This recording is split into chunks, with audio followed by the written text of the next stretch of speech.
Hello dear student, आप सबका एक बार फिर से स्वागत है मेरे ग्रामर सीरीज में। आज हम लोग लेके आए टेंस का 2 सेट्स।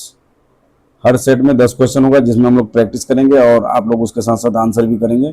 लास्ट में कमेंट में बताएंगे आउट ऑफ 10 आपका कितना सही हुआ।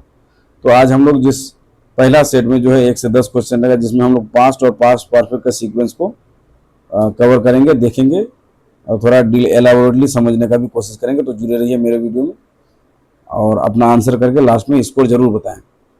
तो सबसे पहला क्वेश्चन है, फिल इन द ब्लैंक्स पे है। By the time the fire brigade arrived, जिस टाइम फायर ब्रिगेड अराइव हुआ था, the building dash to ashes, building जो है एशेस में चला गया, राख बन गया, कुछ भी हो गया। तो इसका सही आंसर क्या होगा आप बताएंगे। Option A burn, option B had burn, option C burn, option C has burn, या फिर ऑप्शन डी बर्न्स। तो इसका राइट आंसर क्या होगा देख लेते हैं। इसका राइट आंसर होगा option number B had burn. अब आपको समझना होगा कि option number B had burn यहाँ पे क्यों होगा। यहाँ पे जब दो पास्ट का एक्शन अगर एक साथ होता है तो जो घटना पहले अर्लियर होता है, यानी कि पहले दोनों घटना में से जो घटना पहले हो जाता है उसको हम लोग पास्ट परफेक्ट में रखते हैं और बाद वाले को सिंपल पास्ट में रखते हैं। यानी कि जो दो घटना अगर एक साथ होता है, टू एक्शंस अगर एक साथ हो,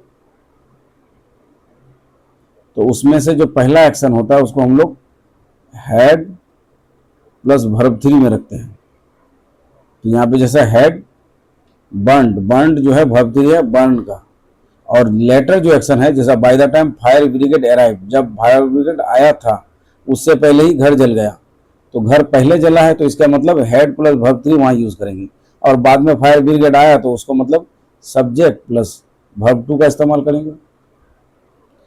तो ये एक रूल है, दो एक्शन जो पास्ट में हो तो उसमें जो पहले कंप्लीट हुआ है उसको पास्ट परफेक्ट में रखना है और दूसरे वाले को सिंपल पास्ट में रखना है।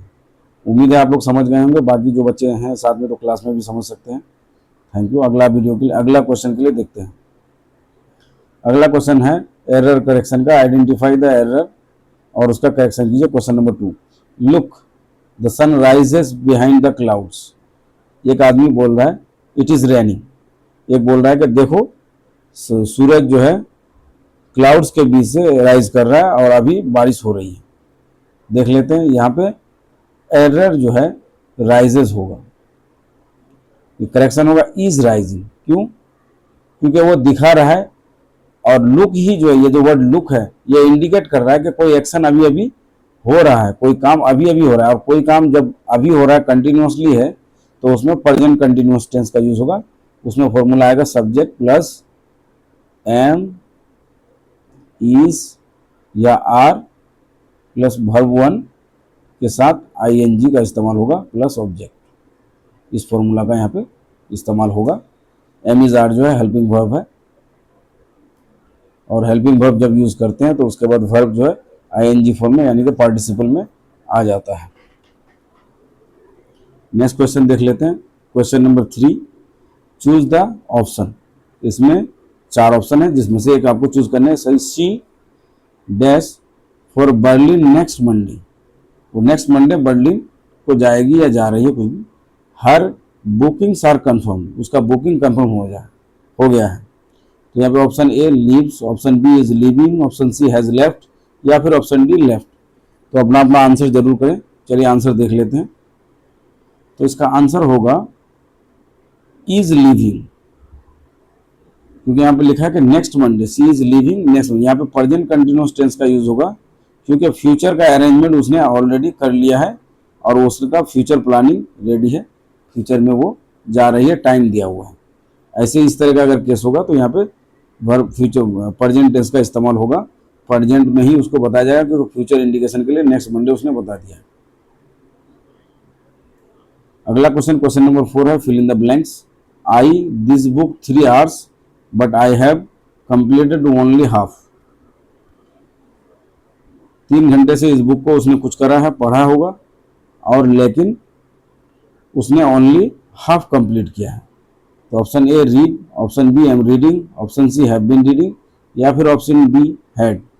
तो यहाँ पे कौन सा एक्शन होगा आप बताइए। चलिए आंसर देख लेते हैं। यहाँ पे होगा option number C have been reading. क्यों होगा? क्योंकि दो यहाँ पे जो एक्शन है पास्ट में स्टार्ट हुआ है और कंटिन्यूअस है प्रेजेंट में।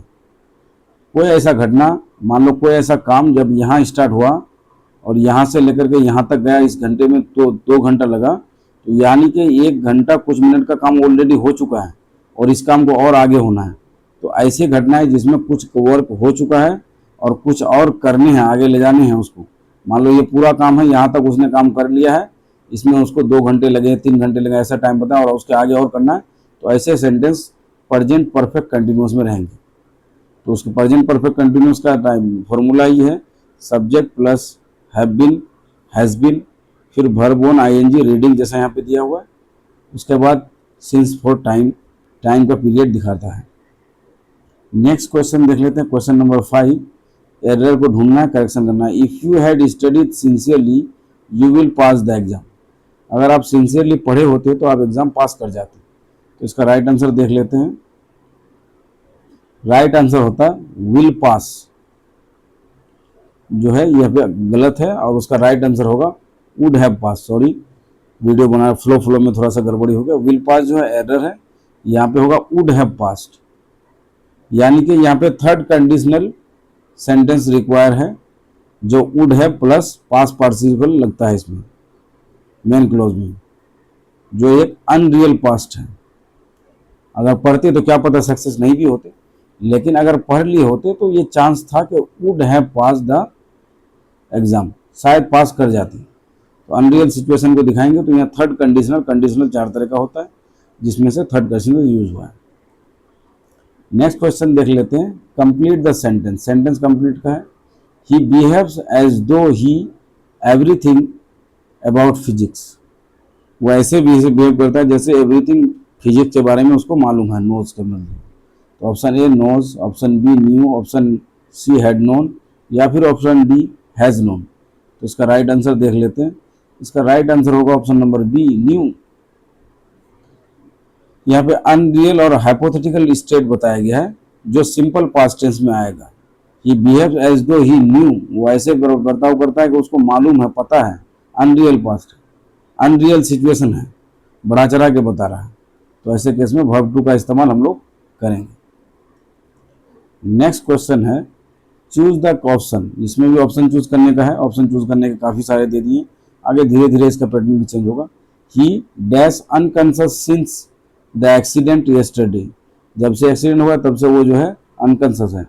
इसके ऑप्शन ए हैं is, option B was, option C has been, option D had been. तो इसका राइट आंसर क्या होगा देख लेते हैं। राइट आंसर होगा option number C has been. यहाँ पे चूंकि सिंस का इस्तेमाल हुआ है, यानी कि यहाँ पे प्रेजेंट परफेक्ट टेंस का इस्तेमाल होना चाहिए था यहाँ पे। तो एक मिनट देख लेता हूँ। The present sense point A state that started in the past and continuous now leading the past present. यहाँ पे प्रेजेंट परफेक्ट टेंस ही होगा, क्योंकि काम जो है हुआ है, यानी कि अनकॉन्शियस हो रखा है, लेकिन कल से हो चुका, कुछ काम हुआ है इसको। नेक्स्ट क्वेश्चन देख लेते हैं। नेक्स्ट क्वेश्चन है fill in the blanks. By the next month our school successfully for 50 years. Next month तक हमारा स्कूल जो है 50 साल का हो जाएगा।